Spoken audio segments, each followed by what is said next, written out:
ونستعينه ونستغفره ونؤمن به ونتوكل عليه ونعوذ بالله من شرور أنفسنا ومن سيئات أعمالنا من يهده الله فلا مضل له ومن يضلله فلا هادي له ونشهد أن لا إله إلا الله وحده لا شريك له ونشهد أن سيدنا ومولانا وحبيبنا وسندنا محمدا عبده ورسوله صلى الله تعالى عليه وعلى آله وأصحابه وأزواجه وذرياته وسلم تسلیما کثیرا کثیرا اما بعد۔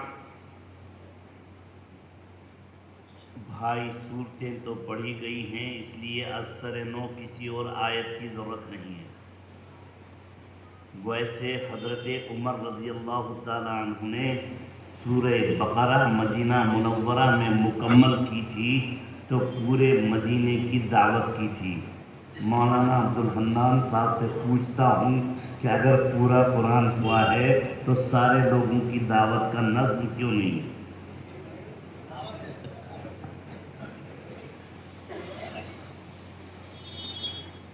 اور انہوں نے وہ سورہ بقرہ کئی سال میں مکمل کی تھی، چونکہ اس زمانے میں قرآن کریم پڑھنے کے ساتھ اس کے تمام حقوق کو بجا لایا جاتا تھا۔ قاری طیب صاحب رحمۃ اللہ علیہ نے دارالعلوم دیوبند میں پڑھتے ہوئے جب اپنا قرآن کریم مکمل کیا تو ان کے والد حضرت مولانا حافظ محمد احمد صاحب نے سارے دیوبند کے مسلمانوں کی دعوت کی تھی۔ اور یہ بھی طے ہے کہ نبی کریم صلی اللہ علیہ وسلم نے جب شکوہ کیا کہ یا اللہ آپ نے حضرت آدم کو صفی اللہ بنایا، نوح کو نجی اللہ بنایا، ابراہیم کو خلیل اللہ بنایا، اسماعیل کو ذبیح اللہ بنایا، یوسف کو صدیق اللہ بنایا، موسیٰ کو کلیم اللہ بنایا، عیسیٰ کو روح اللہ بنایا، مجھے کیا بخشا؟ تو اللہ جل مجدہ نے انا اعطینا والی سورت نازل کی۔ کچھ یہ بھی وجہ ہے کہ کفار مکہ نے حضرت ابراہیم جو ماریہ قبطیہ آپ کی زوجہ محترمہ کے پیٹ سے پیدا ہوئے تھے، اس 16 یا 18 مہینے کی عمر میں آپ کی گود میں رہتے ہوئے وہ وفات پا گئے، اور آپ نے فرمایا وَإِنَّا بِفِرَاقِكَ يَا إِبْرَاهِيمُ لَمَحْزُونُونَ، ابراہیم تمہاری جدائیگی کی وجہ سے مجھے غم ہے۔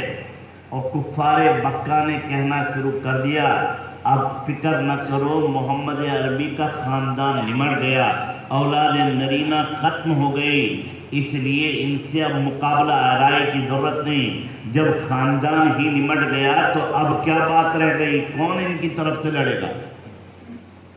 تو اللہ جل مجدہ نے یہ چھوٹی سی سورت نازل فرمائی جس میں یہ فرمایا کہ اے محمد عربی آپ غم نہ کرو، ہم نے آپ کو کوثر جیسی نہر عطا کی ہے جو ایک دفعہ اس کا پانی پی لے گا کبھی پیاسا نہ ہوگا۔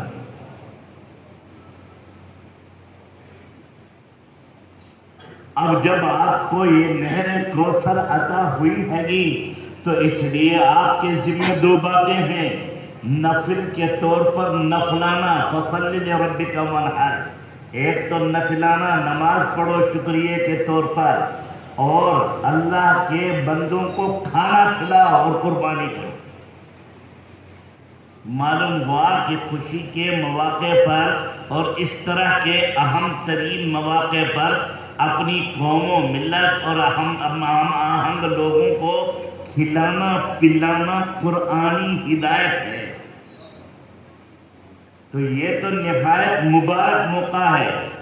قعر ضلالت میں ساری دنیا پڑی ہوئی تھی تو اللہ رب العزت کی طرف سے حکم آیا لِتُخْرِجَ النَّاسَ مِنَ الظُّلُمَاتِ إِلَى النُّورِ۔ اب وہ گھڑی آ چکی ہے، اب وہ ٹائم آ چکا ہے، اب وہ وقت آ چکا ہے جب آپ لوگوں کو گہری اور نہایت ہی بڑی تاریکی اور اندھیری سے لوگوں کو نور ہدایت کی طرف لے کے آئیں گے۔ چنانچہ جن لوگوں نے اس کو سمجھا، اسلام کو قبول کیا اور نور ہدایت کو اپنا مشن اور اپنا مشعل راہ بنایا، وہ پروردگار عالم کے فضل و کرم سے نور ہدایت پر پہنچ گئے اور اوج ثریا پر پہنچ گئے، اور ان کی جو قدر و منزلت ہوئی وہ تاریخ کے صفحات میں جلی قلم سے لکھی ہوئی ہے، اور قرآن ان کے بارے میں یہ ببانگ دہر اعلان کرتا ہے کہ اولئک الذین امتحن اللہ قلوبہم للتقوی لہم مغفرۃ واجر عظیم۔ یہ وہ طبقہ ہے، اللہ نے ان کا اس طریقے کا ایگزام کیا ہے، اس ایگزام و امتحان میں یہ 100% کامیاب ہوئے ہیں، اس لیے انہیں تمغہ بھی بڑا مضبوط دیا گیا، لہم مغفرۃ واجر عظیم۔ دنیا میں بسا اوقات انعام کے طور پر کشمیری شال دیا جاتا ہے، اور کشمیر کا ایک شال کہلاتا ہے شاہتوش، وہ 1,00,000 روپے کا ہے۔ کتنے کا ہے؟ لیکن پھٹتا وہ بھی، پرانا وہ بھی ہوتا ہے۔ بسا اوقات سونے کا میڈل دیا جاتا ہے، وہ بھی چوری ہوتا ہے اور ایک دن بے قیمت ہو جائے گا۔ بسا اوقات قلم، بسا اوقات کپڑا، بسا اوقات کچھ اور دیا جاتا ہے۔ اللہ چونکہ ہمیشہ ہمیش کے لیے ہے، اس لیے اس کا انعام بھی ہمیش ہمیش کے لیے ہے، وہ ہے مغفرت کا انعام اور اجر عظیم کا انعام۔ پھر ہمیں بھی اپنایا گیا، اولئک الذین امتحنوا کے بعد آگے چل کر کے والذین اتبعوہم بإحسان رضی اللہ عنہم ورضوا عنہ۔ جو لوگ ان کے نقش قدم پر چلیں گے، جو لوگ ان کے طرز زندگی کے مطابق چلیں گے، ان سے اللہ راضی ہوگا اور وہ بھی اللہ سے راضی ہوں گے۔ یہ جو راضی ہے نا، یہ معمولی بات نہیں ہے۔ حدیث میں آتا ہے کہ اللہ رب العزت جب جنت والوں کو جنت میں داخل کریں گے اور جہنمیوں کو جہنم میں داخل کریں گے، اور سب معاملہ ختم ہو جائے گا حساب و کتاب کا، اب ادھر کے ادھر، ادھر کے ادھر، تو ایک دفعہ اللہ تعالیٰ جمعے کے دن جنت و دوزخ کے درمیان خطاب کریں گے۔ اب جو جہنم میں آ چکا ہے وہ ہمیش کے لیے، جو جنت میں داخل ہو چکا ہے وہ ہمیش کے لیے، اب کسی کو اس میں سے نکالا نہیں جائے گا۔ اب جن سے میں راضی ہو چکا ان سے میں ہمیشہ کے لیے راضی ہوں، اب کسی کو کبھی موت نہیں آئے گی۔ کیا تمہیں میری ساری نعمتیں مل گئیں؟ جنتی ایک دوسرے کا منہ تکیں گے اور فرمائیں گے کہ اب کیا نعمتیں رہ گئی؟ ذرا سا تصور کیا تو سیب حاضر، تصور کیا تو جنت میں ایک ہی درخت ہے، اس درخت کا نام ہے طوبہ، چدر طوبہ، کیا نام ہے؟ لیکن ہر جنتی کے گھر میں اس کی شاخ ہوگی، اور جو جنتی اس شاخ کی طرف تصور کرے گا، سیب کا سیب، یہ بھی نہیں کہ آجا سیب، کچھ نہیں کہنا، یہ حدیث میں موجود، تصور پر ہی سب کچھ ملے گا۔ اور تو اور چاچا جی جو حوریں ملیں گی، آپ تو ماشاءاللہ سرخ و سفید ہیں اس عمر میں بھی، جو حوریں ملیں گی ان کے بارے میں یہ آتا ہے کہ وہ پانی پئیں گی تو گلے میں سے پانی نیچے جاتا ہوا نظر آئے۔ جلالین کے حاشیے اور ساوی میں لکھا ہے، جو اس کا گرامر ہے، کہ بعض حوریں ایسی ہوں گی جن کا نام لائبہ ہے، جب وہ گانا گائیں گی تو جنتی کو اس قدر مدہوشی طاری ہوگی، اور اس سے پوچھا جائے گا کیا تم نے کبھی کوئی میٹھی آواز دنیا میں سنی تھی؟ تو بتیرا ادھر ادھر سنا تھا، آج کل تو گلی گلی چلتے ہیں، وہ کہے گا خدا کی قسم میں نے آج تک کبھی کوئی میٹھی آواز نہیں سنی۔ حدیث میں ہے کہ نائمہ ایک حور ہوگی، جب وہ دریا میں اگر وہ تھوک دے تو سارا دریا میٹھا ہو جائے گا۔ یہ میری بات نہیں ہے، محمد عربی صلی اللہ علیہ وسلم کی بات، نبی نے نہ جھوٹ بولا ہے نہ کوئی بات زائد بیان، جو ہے تو ٹھیک ٹھاک اس کو بیان۔ اس لیے میرے بھائیوں، جنہوں نے اس کو سمجھا وہ اوج ثریا پر پہنچ گئے، تو میں یہ کہہ رہا تھا کہ جب یہ سب نعمتیں ہوں گی تو منہ تکیں گے کہ اب کیا رہ گیا، تو اللہ تعالیٰ کہیں گے کہ ایک بڑی نعمت رہ گئی، اعلان ہوگا وہ نعمت کیا ہے، وَرِضْوَانٌ مِّنَ اللَّهِ اکبر، اللہ کی رضامندی اور خوشنودی سب سے بڑی ہے۔ یہ جنتیوں کو سب سے اخیر میں ملے گی، لیکن آپ قربان جاؤ صحابہ کرام کو دنیا میں ہی ان کو یہ مل گئی، قرآن نے اعلان کیا۔ غور کرنے کی بات ہے، عام مسلمانوں کو بہت بعد میں پاپڑ بیلنے کے بعد یہ سب ملے گا، لیکن صحابہ کرام کی خصوصیت یہ ہے کہ اللہ نے قرآن کریم میں کئی جگہوں پر ان کے لیے یہ اعلان کر دیا کہ یہ اللہ کی رضامندی کی دولت ان کو اسی دنیا میں مل گئی۔ کیوں مل گئی؟ اس لیے کہ انہوں نے قرآن کو سینے سے لگا کر کے اس کو عملایا تھا، پرکھا تھا، برتا تھا، اپنی زندگی کا اوڑھنا بچھونا بنایا تھا، اس کے مطابق اپنے گھرانے کو ڈالا تھا۔ آج تو ہم طاق میں سجائے ہوئے، کہاں سجائے ہوئے ہیں بھائی؟ گرد و غبار کا اس کو شکار بنائے ہوئے ہیں اور کوئی خاص بات نہیں۔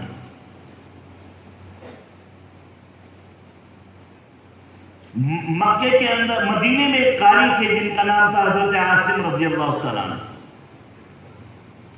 وہ ہمیشہ بچوں کو پڑھاتے تھے۔ 7 قاری بڑے مشہور ہیں، یہاں کوئی قاری ہوگا ان کو پتا ہو، حمزہ ابن حبیب زیات ہیں، جناب عبداللہ ابن کثیر ہیں، ان میں سے ایک عاصم ہے مدنی۔ عاصم جب قرآن کریم پڑھتے تھے تو طلبہ کو خوشبو آتی تھی، منہ سے خوشبوئیں نکلتی تھی۔ یہ جو لڑکے ہوتے ہیں نا طالب علم اسٹوڈنٹ، یہ بڑے عجیب و غریب ہوتے ہیں، بات کی کھال نکالتے ہیں، یہ کیسے جی، یہ کیسے جی، یہ کیسے جی۔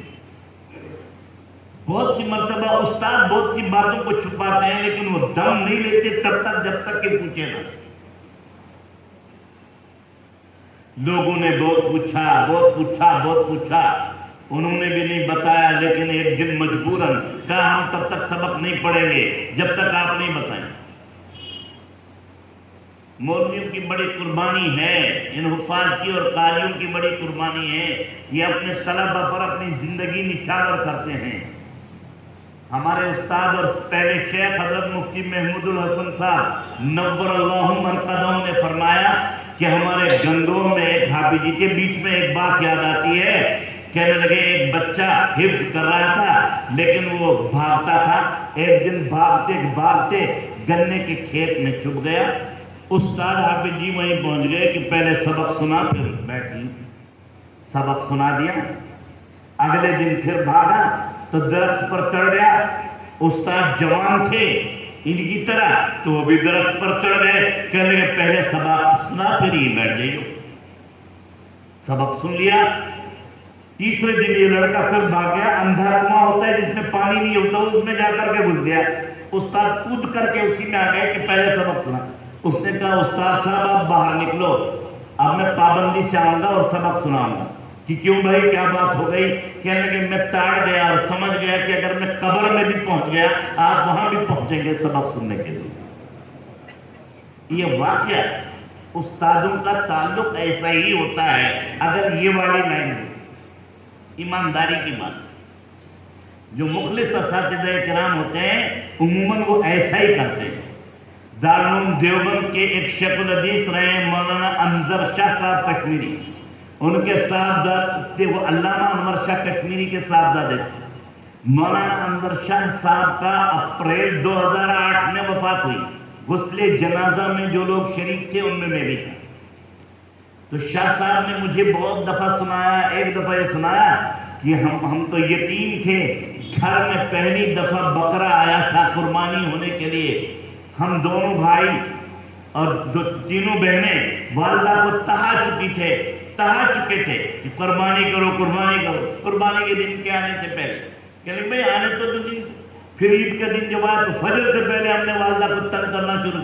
والدہ نے کہا عید کی نماز تو ہونے، جب عید کی نماز ہو گئی تو مجھے ہی بھی جب والدہ نے، اور میری عمر کل 11 سال تھی، دارالعلوم کی طرف کہ دیکھو کوئی قریشی ہو تو اس کو پکڑ کے لاؤ۔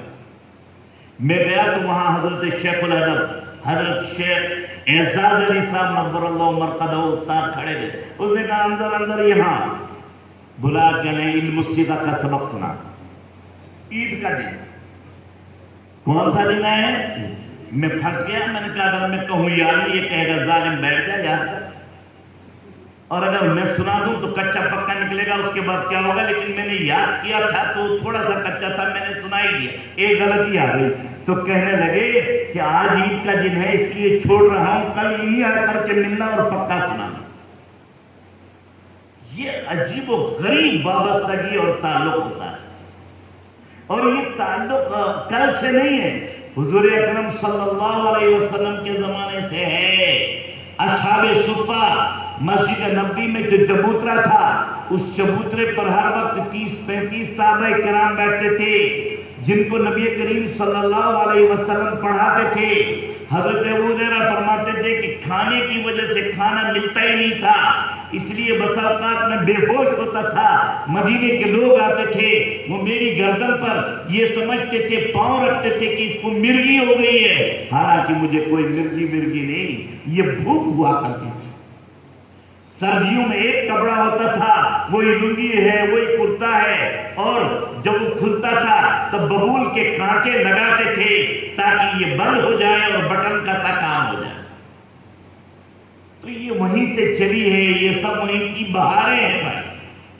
ان کے پاس عموماً کاریں تو نہیں ہوتی، لیکن نبی کریم صلی اللہ علیہ وسلم کی یہ بہاریں ان کے پاس ہوتی. تو میں یہ کہہ رہا تھا آخری اعلان یہ ہوگا ورضوان من اللہ اکبر. بتائیے کوئی ان کے پاس گھوڑے تھے، بڑی بڑی دکانیں تھی، بڑے بڑے بینک بیلنس تھے، یا ان کے پاس فیکٹریاں تھی؟ کچھ نہیں تھا. ان کے پاس کیا تھا؟ یہی قرآن. بلال حبشی کے پاس کیا تھا؟ کچھ بھی نہیں تھا، کپڑا بھی نہیں تھا، لیکن نبی نے اپنے ساتھ پلیٹ میں کھلایا. ہے کوئی اتنا سعادت مند پوری دنیا میں؟ اپنی مسجد کا سب سے پہلا مؤذن بنایا. ہے کوئی اتنا سعادت مند پوری دنیا میں؟ اور اعلان کر دیا قیامت کے دن مؤذنین مشک کے ٹیلے پر کھڑے ہوں گے اور بلال سب سے آگے ہوں گے. قبر مبارک سے نبی کریم صلی اللہ علیہ وسلم کو سب سے پہلے اٹھایا جائے گا. دائیں بائیں سے حضرت ابوبکر صدیق اور عمر فاروق کو اٹھایا جائے گا. یہ تینوں میدان محشر میں جائیں. اور بھی دو آدمی محمد خون ہوں گے، ایک عیسیٰ علیہ السلام اور امام مہدی، مگر وہ ابھی مدفون نہیں ہوئے، وہ بعد میں مدفون ہوں گے. پھر یہ لوگ میدان محشر کی طرف جب چلیں گے تو نبی بلال حبشی کو بلائیں گے اور ان سے کہیں گے تم نے دنیا میں میرے لیے اذانیں پڑھی تھی، چلو تم اونٹنی پر بیٹھو اور میدان محشر کی طرف چلو اذان پڑھتے ہوئے. آج مجھے بتاؤ کون ہے اتنا خوش قسمت، کون ہے اتنا خوش بخت؟ کس وجہ سے وہ خوش بخت؟ اس قرآن کریم کی وجہ سے. ابھی ہجرت نہیں ہوئی تھی. مولانا طاہر صاحب بیٹھے ہیں، بھائی طاہر بیٹھے ہیں، یہاں آ جاؤ بھائی. تو ہاں تو تھوڑا سا ہاتھ بھی چلے گا. ہاں ابھی ہجرت نہیں ہوئی تھی، لیکن مدینہ منورہ میں جو قبیلہ انصار کے لوگ تھے اللہ نے ان کو بہت نواز رکھا تھا. وہ پہلے سے ہی مسلمان ہو گئے. انہوں نے کہا ہمیں قرآن کریم سکھانے والا کوئی تو بھیج دیجیے. آپ نے مصعب ابن عمیر کو بھیج دیا. کن کو بھیجا؟ صحابی رسول کو معلم بنا کر. وہ قرآن شریف سناتے تھے، سکھاتے تھے. مدینہ طیبہ میں انصار کے دو قبیلے تھے، اوس و خزرج. قبیلے اوس کے سردار جو تھے ان کا نام تھا حضرت سعد. کیا نام تھا؟ وہ سردار سے ان کو برا لگتا تھا کہ یہ آدمی کیوں آ گیا قرآن سنانے. تو ایک صحابی ہیں، ان کا نام ہے اسد ابن زرارہ. کیا نام ہے؟ تو حضرت سعد نے اسد ابن زرارہ کو بھیجا مصعب ابن عمیر کے پاس، جا کر کے اسے منع کرو.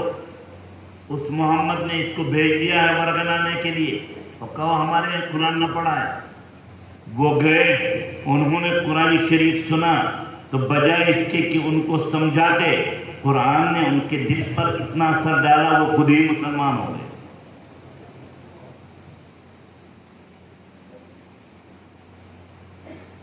جب واپس چلے آئے کہنے لگے میرے بس کی بات نہیں ہے، آپ خود ہی چلے جاؤ، میں تو ان کے حلقے میں داخل ہو چکا ہوں، دائرہ اسلام میں داخل ہو چکا، میں اپنے آپ کو روک نہیں سکا اس کلام کی تاثیر سے، یہ کلام میرے اوپر گھر کر گیا ہے۔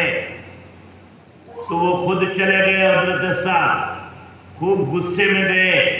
جب وہاں پہنچے قرآن کریم کی آوازیں سنی، پہلے بات چیت کرنی شروع کی، کہا بات سے پہلے میری یہ بات سنو، اگر سمجھ میں نہ آئے تو مجھے دھتکار کر کے چلے جانا، سمجھ میں آ جائے تو قبول کرو، یہ تو اللہ کا کلام ہے۔ حضرت سعد نے سنا تو وہ بھی ہلکا بگوش اسلام ہو گئے اور روتے ہوئے واپس چلے گئے، اپنی ساری قوم کو جمع کیا کہ آج کے بعد میں تمہارا لیڈر اور سردار نہیں ہوں، اس لیے کہ تم نے مجھے ان کو بدلنے کے لیے بھیجا تھا، میں خود ہی بدل گیا ہوں، لہذا اس نئی صورتحال کے بعد میں تمہارا سربراہ نہ ہوں، میں تمہارا لیڈر نہ ہوں، یہ میرے بس کی بات نہیں ہے۔ انہوں کا لیڈر تو آپ ہی ہوں گے، کہنے کہ پھر وہ تسلیم کرو جو میں نے قبول کیا ہے، کہنے کہ وہ کیا ہے، انہوں نے ان کو سنایا، پوری قوم مسلمان ہو گئی۔ ہم کتنے ہیں، یہ قرآن ان کو حاصل کرنے کے، اچھا اس زمانے میں موجودہ قرآن کریم نہیں تھا جو کتابی شکل میں تھا، یہ تو بعد میں حضرت ابوبکر صدیق نے ان کو نسخوں میں تبدیل کیا۔ پہلے لاٹھیوں پر لکھا رہتا تھا، پتلی پتلی کھپچیوں پر لکھا رہتا تھا، بانس کے ڈنڈوں پر لکھا رہتا تھا، ہڈیوں شانے کی ہڈیوں پر لکھا رہتا تھا، بڑے پاپڑ بیلے گئے، بڑی محنت کی گئی، بڑی کوششیں کی گئی قرآن کو جمع کرنے میں، پھر یہ تفسیریں، اللہ اکبر، مفسرین نے کتنی محنت کی، علمان والحفیظ، روح المعانی ایک عربی کی تفسیر ہے، 31 اتنی موٹی موٹی جلدوں میں، کتنی جلدوں میں؟ امام اصمعی نے صرف ایک کام کیا، قرآن کریم کے الفاظ کے معانی کو جمع کیا کہ عرب کے کس لفظ کے معنی قرآن میں یہ ہے، تو 12 سال لگ گئے۔ کتنے سال لگ گئے؟ اس لیے یہ تفسیر ترجمہ آسان نہیں ہے، اس میں 50 قسم کی فا ہے، یہ مفسر کی ذمہ داری ہے کہ اسے یہ ڈھونڈنا ہے اور جاننا ہے کہ یہ فا کیسی ہے۔ امام اصمعی کہتے ہیں کہ 12 سال لگ گئے، لیکن 3 کلمات کو حاصل کرنے میں پورا 1 سال لگ گیا۔ کتنے کلمات کو؟ 3۔ کہنے گئے ادھر گیا ادھر گیا، کہیں نہیں ملا، ساری خاک چھان ماری، کہیں نہیں ملا، وہ 3 کلمات نہیں ملے، پتہ نہیں وہ میزبان صاحب ہمارے کہاں چلے گئے، بہت دیر سے ہم ان کو ڈھونڈ رہے ہیں، انہوں نے نہ جانے کیا کیا کھلا دیا، سارا دلی اٹھا کر کے رکھ دیا تھا دسترخوان پر، اس لیے بولنے میں بھی تھوڑی زحمت ہو رہی ہے، سارے پھل، ساری مچھلیاں، سارے مرغے لا کر کے رکھ دیے تھے۔ اچھا دلی والوں کا کیا ہے کہ دل دلی سے کیوں کر جدا ہو، کہ دل دلی کا جزء اولی ہے، یہاں کی تہاری، یہاں کی نہاری سارے بندوں کو ہوتی ہے پیاری، پھر یہاں کا کباب، اس کے بغیر نہ آتا ہے شباب، اور اس کے بغیر نہ آتا ہے رنگ گلاب، رنگ گلاب۔ تو اس لیے یہاں کے لوگ اس کے دلدادہ بہت، میں بہت دیر سے ان کو ڈھونڈ رہا ہوں اپنی نظروں سے، نہ جانے دونوں بھائی کہاں چھپ گئے، بیٹھے ہیں، کہاں کو ہیں، قریب آؤ، بڑے بھائی کو بھی بلاؤ، جی کہاں، اچھا ادھر آپ چھپے ہوئے، ادھر آئیے۔ بارہ تو بارہ کہنے کا منشا یہ ہے کہ حضرت زرارہ بھی مسلمان ہو گئے، اسد ابن زرارہ، حضرت سعد بھی مسلمان ہو گئے۔ امام اصمعی نے قرآن کریم کی لغات کو تلاشا ٹٹولا، لیکن 3 کلمات نہیں ملے، کہنے کہ سال بھر ہو گیا میں روتا تھا، ان 3 کلمات کو کہاں سے حاصل کر، اللہ کی شان۔ کہنے لگے کہ گرمی کا سخت زمانہ تھا، سستانے کے لیے، پسینے کو پوچھنے کے لیے میں ایک درخت کے نیچے بیٹھ گیا، تو برابر میں تھوڑی دور پر میں نے دیکھا اونٹوں کے بالوں کا بنا ہوا ایک خیمہ لگا ہوا، خیمے میں تو کوئی نہیں، البتہ خیمے کے باہر ایک مصنوعی چولہا ہے، 3 پتھر کھڑا کرتے تھے. کیا کرتے تھے؟ کہاں ہے وہ مولوی عبدالصمد؟ 3 پتھر، اسے اصافی کہتے تھے. کیا کہتے تھے؟ ایک پتھر ادھر، ایک پتھر ادھر، ایک پتھر ادھر، اس پر لگا رکھ دی ہانڈی یا کوئی پتھر اور اس پر پکا لیا ذرا مزہ. تو وہ پتھر تھا، اس کے پاس صافی تھی. اب تو وہ چمچی سی آتی ہے، اس سے پکڑتے ہیں، گڑاسا تھا. لیکن پہلے زمانے میں چیتھڑا سا ہوتا تھا، پرانا کپڑا، اس سے ہانڈی کو پکڑ کے نیچے اتارتے تھے، اسے صافی کہتے ہیں. تو وہ کھانے پر لگتی رہتی تھی، اس میں خوشبو آتی تھی. اب ان کو 3 کلمات یاد نہیں تھی. وہ عورت کہیں آگ لینے کے لیے گئی تھی. اس زمانے میں نہ ماچس، اس زمانے میں نہ لائٹر، اس زمانے میں نہ وہ دوسرا جس سے نوجوان لڑکے بیڑی سگریٹ سلگاتے، لائٹر، کچھ بھی نہیں تھا.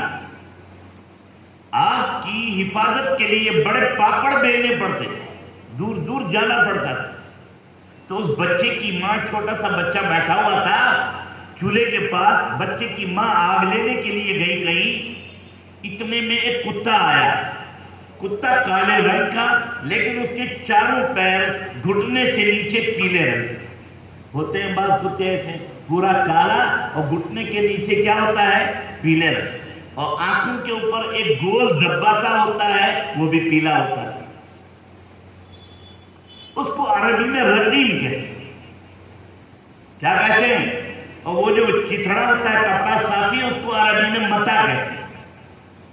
اب اس نے کہا امی امی جاء الرقیم واخذ المتاع وتبارک علی الجبل. تو حضرت امام اسماعیل سجدے میں گر گئے اور رونے لگے. یا اللہ، اس بچے کی زبان پر تو نے وہ 3 کلمات چڑھا دیے جو میں 1 سال سے ڈھونڈ رہا تھا، مجھے معلوم ہی نہیں تھا اس کا ترجمہ. وہ سمجھ گئے کہ رقیم دراصل ایسے کتے کو کہتے ہیں جو پورا کا پورا کالا ہو، لیکن اس کے گھٹنے سے نیچے کا رنگ پیلا ہو اور آنکھوں کے اوپر ایک ایک دھبا ہو، وہ بھی پیلا ہو. اور متا کہتے ہیں معمولی سی چیز کو جسے ہم اردو میں صافی کہتے ہیں. اور تبارک کے معنی آتے ہیں نیچے سے اوپر چڑھنا. کیا ہے؟ نیچے سے اوپر چڑھنا. تو وہ سجدے میں گر گئے اور کہنے لگے 12 سال میں پورے قرآن کریم کے الفاظ کو میں نے یاد کیا اور ان کو ڈھونڈا، ٹٹولا، جانچا، پرکھا، اور یہ 3 کلمات ایسے ہیں جو مجھے 1 سال میں ڈھونڈنے سے اور بڑی مشقت اور بہت کچھ سہنے کے بعد مجھے حاصل ہوئے. تو یہ قرآن کریم آسان نہیں. اس قرآن کریم کے لیے بڑی محنتیں کی گئی. آج ہی میں دارالعلوم میں ایک حدیث پڑھا رہا تھا کہ آپ حوض کوثر کے پاس کھڑے تھے اور حدیث میں آتا ہے جو ایک دفعہ اس میں سے پیے گا کبھی پیاسا نہیں ہوگا. کچھ لوگ آئے، بیچ میں پردہ ڈال دیا گیا تو پوچھا گیا، آپ نے فرمایا یہ تو میرے لوگ لگ رہے ہیں، آثار سے ایسا لگ رہا ہے کہ میری امت کے لوگ ہیں. آپ صلی اللہ علیہ وسلم کو فرشتوں نے جواب دیا یہ تھے آپ کے لوگ، لیکن آپ کی وفات کے بعد انہوں نے دین کو بدل دیا تھا، قرآن کی بے قدری کی تھی، آپ کی سنتوں کو پامال کیا تھا. اس کے بعد یہ آپ کے طریقے پر، کامل طریقے پر نہیں رہے. آپ نے فرمایا بعدا لہم وسحقا لہم، ہلاکت ہو ان کی، تباہی ہو ان کی، لے جاؤ ان کو، لے جاؤ ان کو، میرے قریب نہ کرو. خدا نہ کرے کل قیامت کے دن اللہ نے اگر پوچھا ہم سے، چونکہ اب بھی بہت سے ملک ایسے ہیں میرے بھائیوں جہاں کوئی قرآن کریم کی تعلیم دینے والا نہیں. سچ بتا رہا ہوں. دارالعلوم جس باڑی کے ذریعے سے چلتا ہے اس کے 21 ممبر، اس کے 4 ممبر ابھی 4 لاک ڈاؤن سے پہلے روس گئے. روس میں پہلے سمرقند بھی تھا، بخارا بھی تھا، ناسا بھی تھا. وہاں بڑے بڑے ائمہ کرام پیدا ہوئے، بڑے بڑے مدارس ہوئے. تو کہنے لگے مغرب کی نماز کا، ان میں سے ایک مولانا رحمت اللہ، مولانا انوار اور مولانا احمد صاحب خان پوری اور ایک اور صاحب تھے ان کا نام میں بھول رہا ہوں، انہوں نے مجھ سے براہ راست کہا، مولانا حبیب الرحمان صاحب کہنے لگے مغرب کی نماز کا وقت ہوا تو ہم لوگوں نے بیڈ شیٹیں بچھائی اور مغرب کی نماز پڑھنا شروع. اب جب مغرب کی نماز ہم نے پڑھنا شروع کی تو چاروں طرف سے نوجوان لڑکے اور لڑکیاں کھڑے ہو گئے تو ہم گھبرا گئے کہ کیا بات ہو گئی. اس کے بعد انہوں نے رشین زبان میں ہم سے پوچھا. ان میں سے 2-3 لوگ انگلش جانتے تھے. مولانا ابراہیم صاحب پانڈور افریقہ کے تھے, مولانا رحمت اللہ وہ بھی انگلش جانتے ہیں. تو انہوں نے انگلش میں جواب دیا کہ ہم مسلمان ہیں, ہم یہ پرے یعنی نماز پڑھ رہے ہیں. انہوں نے کہا کہ نماز تو پڑھ رہے تھے لیکن یہ جو ہونٹوں کو ہلا رہے تھے یہ کیا کر رہے تھے. مغرب میں تو چونکہ قرت بھی ہوتی ہے, کہنے لگے یہ قرآن کریم ہے. کہ آپ مسلمان ہیں؟ کہ ہاں. کہ ہمارے سنا ہے کہ ہمارے پردادا وغیرہ بھی مسلمان ہیں. بھائی اور بزرگوں, بن مانگے یہ جو کلمہ ہمیں ملا ہے, بن مانگے یہ جو قرآن کریم ہمیں ملا ہے, یہ اللہ رب العزت کا بڑا انعام ہے. قدر ہمیں کرنی چاہیے قبل اس کے کہ اللہ رب العزت اس نعمت کو ہم سے چھین لے. اللہ نہ کرے یہ نعمت ہم سے چھین جائے. اور سنیے, 2011 میں مولانا احمد لاڈ صاحب جو تبلیغی مرکز کے بڑے بزرگ ہیں, دارالعلوم دیوبند آئے. تو اساتذہ کرام میں پہلے بات کرتے ہیں وہ دفتر میں, پھر بعد میں تشکیل کرتے ہیں طلبہ وغیرہ سے. تو انہوں نے کچھ کارگزاری سنائی کہ ہماری جماعت روس گئی. کیا کہا؟ روس گئی. میں بھی اس میں موجود تھا استادوں میں, اس میٹنگ میں. کہنے لگے وہاں عجیب و غریب واقعات پیش آئے. کہنے لگے وہاں ہمیں 2 اسٹوڈنٹ ملے, دونوں لبنان کے تھے جو ڈاکٹری پڑھنے کے لیے رشیا آئے. وہ بھی ہم سے ملے, ہمارے ساتھ نماز پڑھی. انہوں نے کہا ہمارے ساتھ ایک عجیب و غریب واقعہ پیش آیا. کہنے لگے کہ ہم نے سوچا چھٹیوں میں جو 10-5 دن کی چھٹیاں پڑتی ہیں کبھی, کہ یہاں کے گاؤں دیہات میں بھی ہمیں ٹہلنا چاہیے اور دیکھنا اور بارنا چاہیے. کہ ہم گئے, جاتے جاتے ایک جگہ گئے, ہم نے ایک خوبصورت سا باغ دیکھا. 4 دیواری سے وہ باغ بند تھا, لیکن اندر اس میں کوٹھی تھی. کیا کوٹھی تھی, بڑی غضب کی تھی. ہمارا دل چاہا اس کوٹھی کو دیکھنا چاہیے اور اسے اچھی طریقے سے بھالنا چاہیے. ہم اندر جانے لگے تو گیٹ کیپر نے ہمیں روک دیا, مگر اندر سے ایک بڑھیا دیکھ رہی تھی. اس نے کہا نہیں, ان کو آنے دو. ہم آئے, بات چیت ہوئی تو رشین زبان ہم سیکھ گئے تھے, تو ہم نے اس سے رشین زبان میں بات چیت کی. اس عورت نے کہا کہ تم مسلمان ہو؟ کہ ہاں. تمہارے پاس قرآن ہے کہ نہیں ہے؟ کہنے لگے میری زندگی کی آخری تمنا ہے کہ مرنے سے پہلے ایک دفعہ میں قرآن کو بس دیکھ لوں.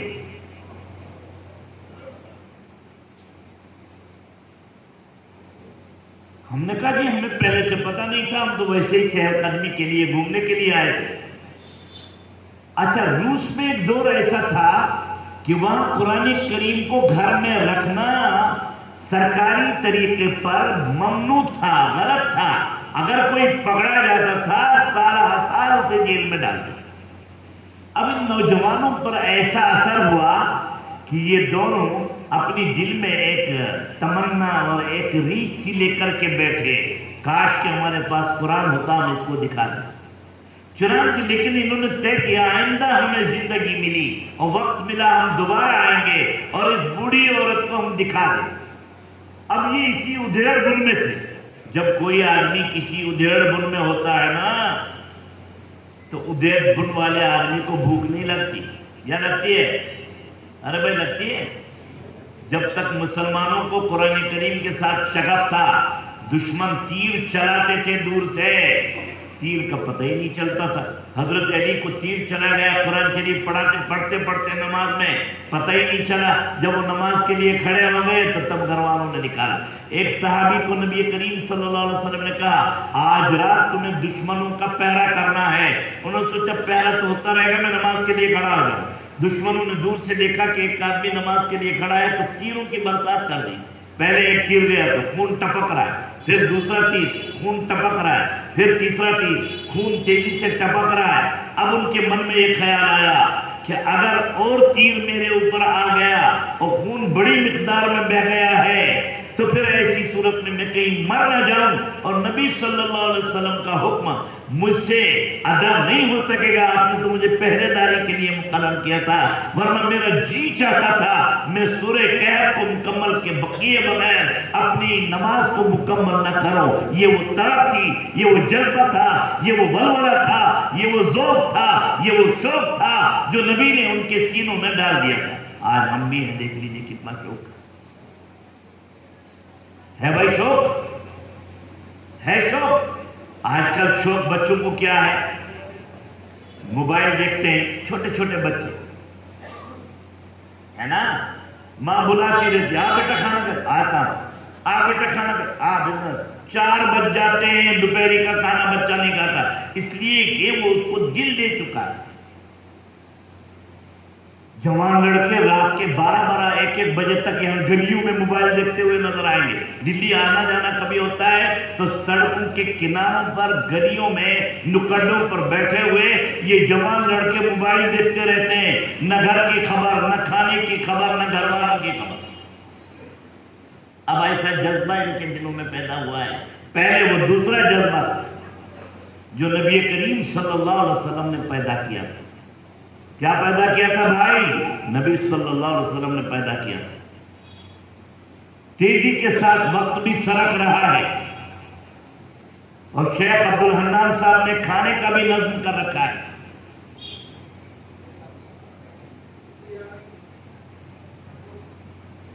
مدینہ منورہ میں ایک شخص تھا جن کا نام تھا سلام ابن جبیر، تاجر تھا، بزنس مین تھا، ہمارے میزبانوں کی طرح بزنس مین۔ وہ شام جایا کرتا تھا کاروبار کا سامان لینے کے، اور اتنا مشہور بزنس مین تھا، ہاتھوں ہاتھ سارا سامان بکتا تھا۔ تو یہ سلام ابن جبیر گیا وہاں، کہاں؟ شام، سامان تجارت لایا، مدینے پہنچتے ہی سارا بک گیا، لیکن چلتے چلتے اس نے ایک نکھٹو سا غلام بھی خرید لیا، نہ دیکھنے میں اچھا، نہ باندھنے میں اچھا، مریل سا، کمزور سا، نہ صورت اچھی، نہ سیرت اچھی، نہ عقل اچھی، چھوئی موئی سا۔ کہا کہ چلو بھائی اسے بھی دے دو۔ لے کے آ گیا، کوئی خریدنے کے لیے تیار نہیں، دیکھتے ہی سب ناراض، دیکھتے ہی سب بدر جاتے۔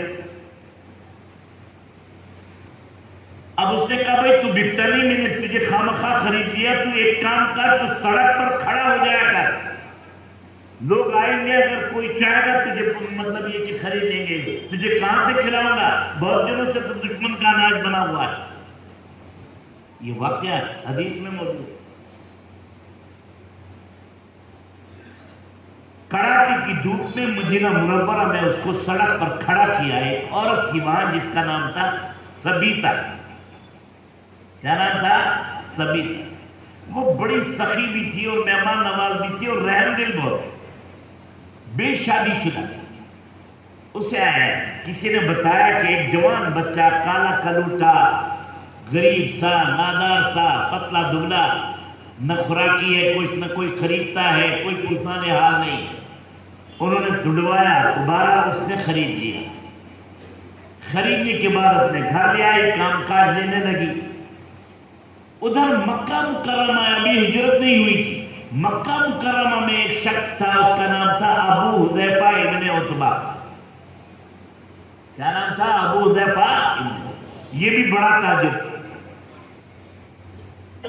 اس نے جب سنا کہ ایک عورت بڑی سخیہ ہے، بڑی مہمان نواز ہے، بڑی غریب پرور ہے، تو وہ مدینہ منورہ آیا اور اس عورت کو پیغام نکاح دیا، یعنی سبیتا۔ سبیتا کے گھر والوں نے کہا بھائی تاجر ہے، کھاتا پیتا ہے، اس لیے کوئی حرج نہیں ہے، تم نکاح اس سے کر لو۔ نکاح ہو گیا۔ اب چونکہ ابو حذیفہ تو مکہ مکرمہ کے رہنے والے تھے، تو اس لیے وہ اس عورت کے ساتھ، اور غلام عورت کا تھا، اپنے ساتھ ان کو اپنی سسرال میں، یعنی اپنے گھر لے کے آئے۔ وہاں ان کے ایک جگری دوست تھے، لنگوٹیا یار جس کو کہتے، جن کو حضرت عثمان ابن عفان کے، لیکن اس وقت تک وہ مسلمان نہیں ہوئے۔ جب یہ مدینہ منورہ گئے اور کچھ دنوں وہاں رہے، اسی مدت میں حضرت عثمان غنی مسلمان ہوئے۔ اب جب ابو حذیفہ مکہ آئے تو عثمان غنی پہلے بڑا تپاک استقبال بڑا زوردار، لیکن اس بار سرد مہری کے ساتھ استقبال کیا۔ کیسے استقبال کیا؟ نہ وہ استقبال ہے، نہ وہ کھلائی پلائی ہے، نہ وہ گرم جوشی ہے، نہ وہ معانقہ ہے، نہ گلے لگنا ہے، نہ کچھ ہے، بس مسافہ سا اور چل دیے۔ انہیں بڑا عجیب سا لگا، کیا بات ہے، پہلے تو ہمارے لیے سب کچھ ہوتا تھا، اب ہمارے لیے کچھ بھی نہیں ہے، یہ کیا ہوا، یہ تبدیلی کیوں آئی؟ ان کا بات دراصل یہ ہے، جب تم گئے اسی مدت میں میرے دل میں شرح صدر فرمایا ہے، میں مسلمان ہو گیا، اب تمہارا مذہب الگ میرا مذہب الگ، لہذا ہم دونوں ایک ساتھ نہیں رہ سکتے۔ کہ اچھا مجھے بھی بتاؤ یہ اسلام کیا چیز ہے؟ انہوں نے بتا دیا، کہنے لگے میں بھی مسلمان ہوتا ہوں۔ سبیتا نے کہا میں بھی مسلمان ہوتا ہوں۔ غلام سے کہا گیا بھائی تو آزاد، کہنے لگے میں آزادی کر کے کیا کروں گا، میرا ہے کون، آپ دو ہی میرے ماں باپ۔ تو ابو حذیفہ نے کہا آج سے تیرا باپ میں ہوں، اس لیے ان کو کہا جاتا تھا سالم، وہ غلام کا نام تھا سالم ابن ابو حذیفہ۔ مشکات میں بخاری میں ان کی روایتیں موجود ہیں۔ اور تو اور بس انہوں نے کیا کیا، نبی کریم صلی اللہ علیہ وسلم سے قرآن کریم سیکھا۔ کیا سیکھا؟ قرآن، آواز بہت بلا کی، شاندار قرآن کریم سیکھا۔ پھر اس کے بعد جو نبی سے پہلے ہجرت ہوئی ہے مدینہ منورہ کی طرف، تو اس میں حضرت عمر بھی تھے اور اس میں یہ سالم بھی تھے جو غلام تھے۔ حضرت عمر فرماتے ہیں کہ ہماری ساری نمازیں پڑھاتے جو تھے وہ سالم بن ابو حذیفہ ہی پڑھاتے۔ تو مدینے کے یہودی دیکھنے کے لیے آتے تھے، اچھا یہ وہی غلام ہے، یہ وہی گرا پڑا آدمی ہے جو سڑک پر کھڑا تھا بھوکا پیاسا، اسے کوئی خریدار نہیں ملتا تھا، آج مسلمانوں کا امام یہی بن گیا اور اتنا اونچا مرتبہ اس کو مل گیا۔ یہی وجہ ہے کہ اوج سریا پر جا کر کے مسلمانوں کو جو گرتے تھے، جنہیں کوئی پوچھتا نہیں تھا، جن کی کوئی قدر و منزلت نہیں تھی، اس قرآن کی عظمت نے انہیں عظیم اور باقدر بنایا۔ آج ہم بے قدر ہو گئے ہیں اس قرآن کریم کو چھوڑنے کی، تو وہ کتنے قدر و منزلت والے۔ اور سنیے، حضرت عمر رضی اللہ تعالیٰ عنہ نے اپنی وفات سے ذرا پہلے کہا روتے ہوئے، کاش کہ سالم بن ابو حذیفہ زندہ ہوتے، آج مجھے اپنا نائب اور خلیفہ بنانے کی ضرورت نہ ہوتی، میں انہی کو خلیفۃ المسلمین اور امیر المومنین بناتا، اور اللہ اور رسول اللہ اگر مجھ سے پوچھتے کہ تم نے ایک غلام کو کیسے خلیفۃ المسلمین بنایا، تو میں ان کو جواب دیتا، اللہ کے رسول آپ نے خود ہی سب کے سامنے ایک دفعہ فرمایا تھا کہ سالم کا سینہ خالصتاً اللہ کے محبت میں ڈوبا ہوا ہے، اس کے دل کے ایک ایک جز پر اللہ کی مہر لگ چکی۔ تو میں اللہ کو یہ جواب دیتا کہ سالم بن ابو حذیفہ یا سالم مولائے ابو حذیفہ اتنا اونچے مرتبے کا ہے کہ نبی نے فرمایا اللہ کی محبت میں اس کا دل ڈوب چکا ہے۔ میرے بھائیوں، دوستوں، عزیزوں، یہ بڑی خوش بختی اور نیک بختی ہے کہ ہمارے لیے قرآن پڑھانے کے لیے ائمہ کرام، علماء کرام، یہ قراء دین، یہ حفاظ اسلام موجود ہیں۔ اور پتہ نہیں کیا عمل آپ نے یا آپ کے بڑوں نے کیا ہوگا کہ اللہ نے دہلی جیسے شہر میں بھی اس کا نظم کیا، ورنہ میں بھی ایک جگہ کا رہنے والا ہوں، 100% مسلمان ہیں، ایسی پابندیاں ہیں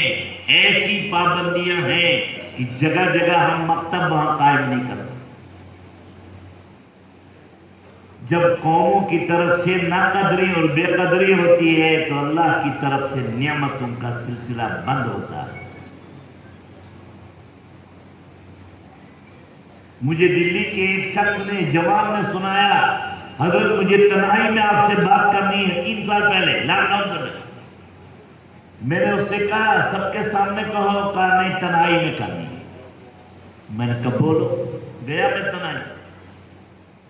اس نے مجھ سے کہا کہ میں کریم رول بیچتا تھا اور مہینے میں میری آمد 1.25 لاکھ، آمد یعنی نفع 1.25 لاکھ، کبھی 1,30,000، کبھی 1,40,000، کبھی 1.5 تک بھی پہنچا۔ اور آج 2-3 سال ہو گئے دکان پر تالا لگا ہوا ہے۔ میں نے تھوڑی دیر سوچا، میں نے ان سے کہا ناممکن ہے کہ اللہ کسی کو اتنا بڑا رزق دے اور اتنا بڑا مال دے اور اس نے کوئی قصور ایسا نہ کیا ہو اور بلا وجہ وہ چھین لے، اس لیے کہ وہ تو ارحم الراحمین ہے، تم سے کوئی غلطی ہوئی ہے۔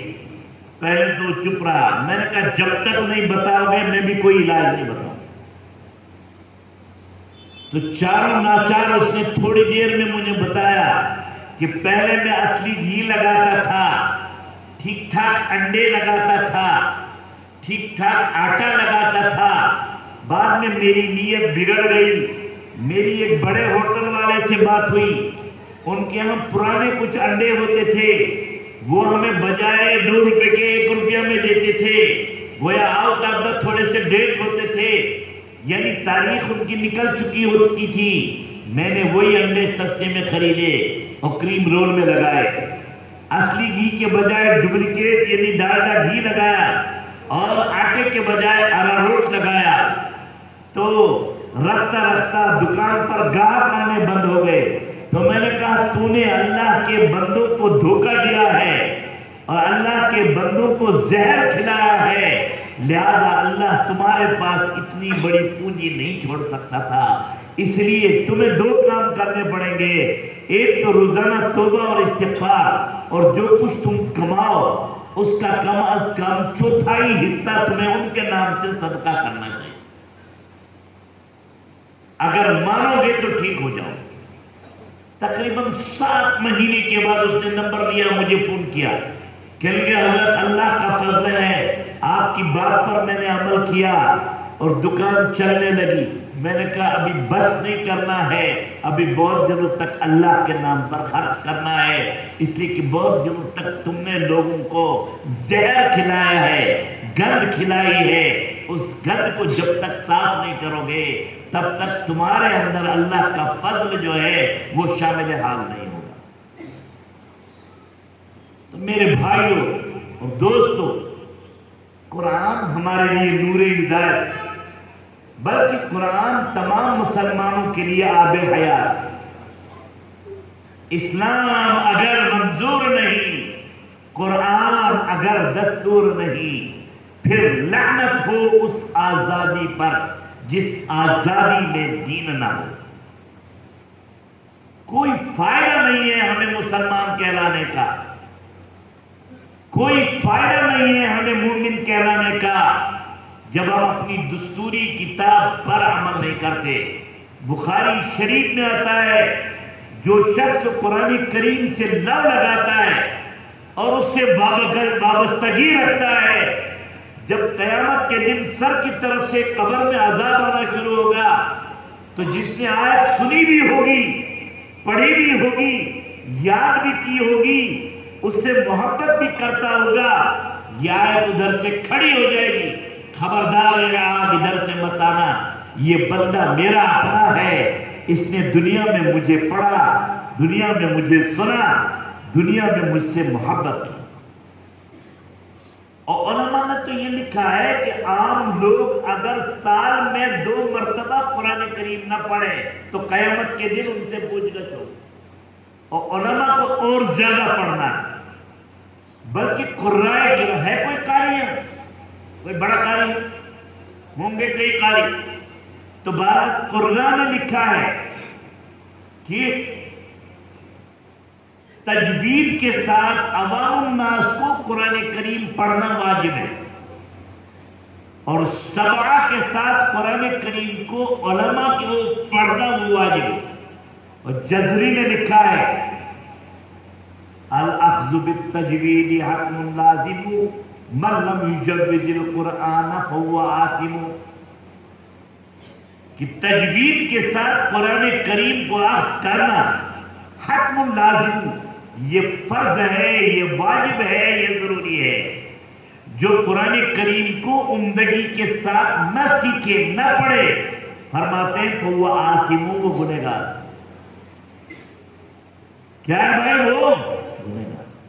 ہم نے ایک مولانا کو دیکھا آج سے 42 سال پہلے، میں 53-54 سال کا ہوں، تو میں 7 یا 6 سال کا تھا، مسافہ کیا میں نے ان سے، تو میرے استاد نے بتایا یہ حضرت مولانا حنیف صاحب ہیں، کمیڑے کے رہنے والے، کمیڑا ایک گاؤں۔ کہنے لگے زواد کا مخرج نکالتے نکالتے 1 مہینے تک جب مشق کرتے تھے، اچھی طرح ادا نہیں ہوا تو یہ ڈاڑھ اور یہ پورا گال ان کا پھول گیا تھا، اور پھر 1 مہینے تک باقاعدہ علاج کرانا پڑا۔ تو یہ یوں ہی تھوڑے، یہ مخول نبی نے کتنی گالیاں کھائی، نبی نے کتنے پتھر کھائے، اسی قرآن کی وجہ سے۔ نبی کو اسی قرآن کی وجہ سے گالیاں دی گئی، نبی کو زہر دیا گیا اسی قرآن کریم کی وجہ سے، اور ہم نے اس کو مخول میں اڑا دیا، اور ہم نے اس قرآن کریم کی قدر نہیں کی۔ لہذا میرے بھائیو، وقت بہت زیادہ ہو رہا ہے، آپ حضرات کی یہ بڑی خوش نصیبی کی بات ہے کہ حضرت مولانا عبدالحنان صاحب ماشاءاللہ بہت متواضع، نیک سیرت، نیک طینت آدمی ہیں، انہوں نے آپ کی فکر کی، ٹائم دیا، اور یہاں کے ائمہ کرام کے بارے میں اور علماء کے بارے میں مجھے معلوم ہے کہ ہر مسجد میں کچھ نہ کچھ یہ تفسیر بیان کرتے ہیں، بہت اچھی بات۔ قرآن کریم کے ساتھ وابستگی ضروری ہے۔ میں یہ نہیں کہتا کہ آپ فضائل اعمال نہ پڑھو، ضرور پڑھو، لیکن ایک ٹائم اس کے لیے بھی نکالو۔ قرآن کریم میں ہدایت ہے، قرآن کریم میں نبی صلی اللہ علیہ وسلم کو وہ تمام باتیں بتائی گئی ہیں جو امت کو اللہ سے قریب کر دینے والی، جو امت کو کس سے؟ اللہ سے قریب کر دینے۔ اور نبی صلی اللہ علیہ وسلم کی باتیں اس میں اتنی ہیں۔ آپ جانتے ہیں قرآن کریم میں سب سے تکڑی قسم کون ہے؟ علماء جانتے ہوں۔ یوں تو قرآن میں 19-20 قسمیں کھائی گئی، کہیں والتین والزیتون، کہیں والشمس وضحاہا والقمر اذا تلاہا، کہیں واللیل ہے، کہیں والقمر ہے، لیکن ان تمام میں سب سے تکڑی قسم فلا وربک حتی یحکموک فیما شجر بینہم، اس میں لا ہے، علماء جانتے ہیں یہ زائد ہے، اور اس میں اللہ نے اپنے محبوب کی قسم کھائی، اور کیا ہے محبوب، اور یہ کہا تمہارے رب کی مجھے قسم، یہ نہیں اپنی قسم کا، تمہارے رب کی قسم۔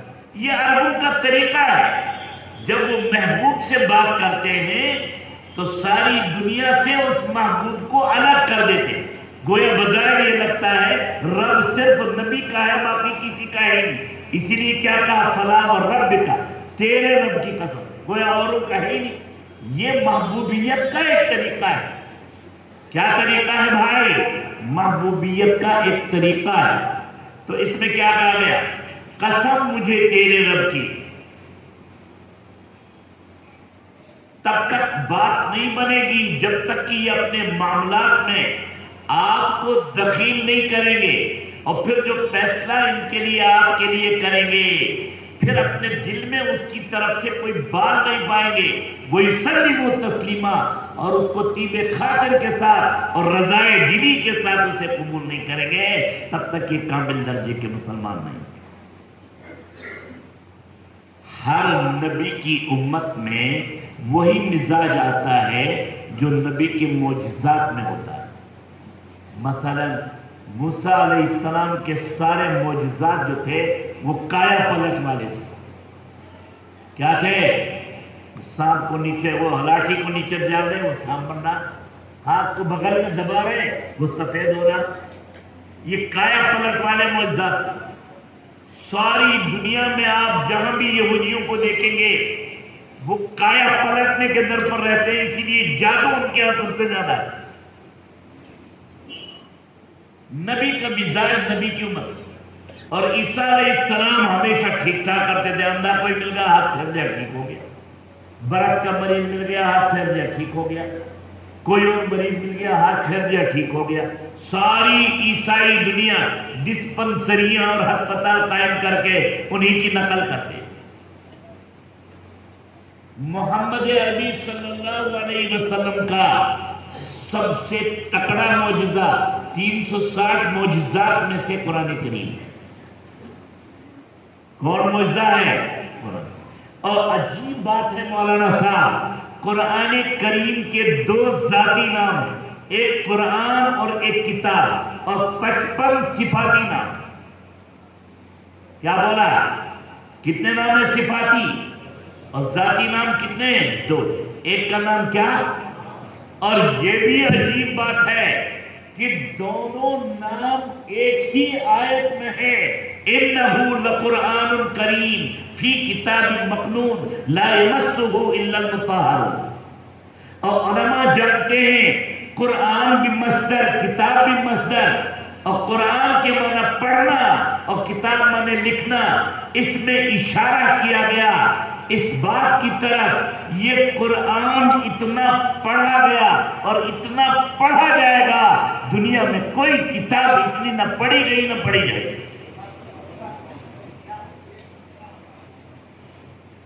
اور کتاب معنی لکھنا ہے، اس میں اس بات کی طرف اشارہ ہے کہ یہ اتنی لکھی جائے گی اور اتنی لکھی گئی ہے کہ دنیا میں نہ کوئی کتاب اتنی لکھی گئی نہ لکھی جائے گی. اور باقی 55 نام صفاتی ہیں. ان میں سے 2 نام، ایک ہے ذکر، اس کا مطلب یہ ہوا جو اس کو یاد کرے گا، اس کا تذکرہ کرے گا، اللہ اس کا بھی ذکر کرے گا. اور ایک نام ہے روح. کیا نام ہے؟ وَكَذَلِكَ أَوْحَيْنَا إِلَيْكَ رُوحًا مِّنْ أَمْرِنَا. اے محمد نبی، اے محمد عربی، ہم نے اپنے پاس سے آپ کی طرف روح کو بھیجا. کس کو بھیجا؟ روح کو. حضرت ابن عباس سب سے تکڑے شاگرد ہیں نبی کے قرآن کریم کے. ان سے ان کے شاگرد حضرت علقمہ نے پوچھا. کن سے؟ زید ابن ارقم نے پوچھا کہ جی یہاں روح کس کو کہا گیا؟ کہنے لگے حضرت ابن عباس کہ یہاں روح قرآن کریم کو کہا گیا. انہوں نے پوچھا کہ یہاں قرآن کریم کو روح کیوں کہا گیا؟ کہ بھائی اس میں اشارہ دیا اللہ تعالیٰ نے اس بات کی طرف کہ جب تک قوموں کے اندر یہ روح رہے گی تب تک قومیں زندہ کہلائیں گی، اور جب یہ روح سرک جائے گی تو قومیں مردہ کہلائیں گی. جیسے والی بال اور فٹ بال ہوتا ہے، اس میں اندر ایک بلیڈر ہوتا ہے، اس میں ہوا بھری ہوتی ہے، تو جب تک وہ ہوا بھری ہوتی ہے اسے کداؤ تو کودتی رہتی ہے. پاؤں کے نیچے دباؤ، دبے گی نہیں، سرک کر کے نکل جائے گی. تکیہ بناؤ تو تکیہ نہیں بن سکتی. لیکن اب اسی بلیڈر میں سوئی چبا دو اور اس کی ہوا کو نکال دو تو پھر وہ روٹی کی طرح چپک جائے گی. اب اس میں کوئی دم خم نہیں، نہ پھدکنا، نہ کودنا، نہ اس کا اچھلنا. ایسے ہی میرے بھائیوں، مسلمانوں میں جب تک قرآن کریم کی یہ روح موجود تھی، دنیا والوں کی آنکھوں میں آنکھ ملا کر کے وہ بات کرتے تھے اور دنیا والے ان سے خائف ہوتے تھے. اور جب سے یہ روح سرک گئی ہے تب سے مسلمانوں کی روح بھی نکل گئی ہے. اب یہ مجسمہ ہے، جسد خاکی ہے، اسے کوئی دفناتا ہے، کوئی پانی پر بہاتا ہے، کوئی آگ میں جلاتا ہے. ایسا ہے یا غلط ہے؟ تو میرے بھائیوں، ہم نے اپنی روح کو نکال دیا. ضرورت ہے اس بات کی کہ ان تفاسیری مجلس کے ذریعے اور قرآنی مجلس کے ذریعے ہم اپنی روح کو دوبارہ بحال کریں. اب انہوں نے 2 صورتیں پکڑائی تھی، ان کی تفسیر تو رہ گئی، بقیہ باتیں قرآن مجید کے حوالے سے آ گئی. اب رہا چمن تو پھول کھلیں گے، رہی زندگی تو پھر ملیں گے. وآخر دعوانا الحمدللہ رب العالمین.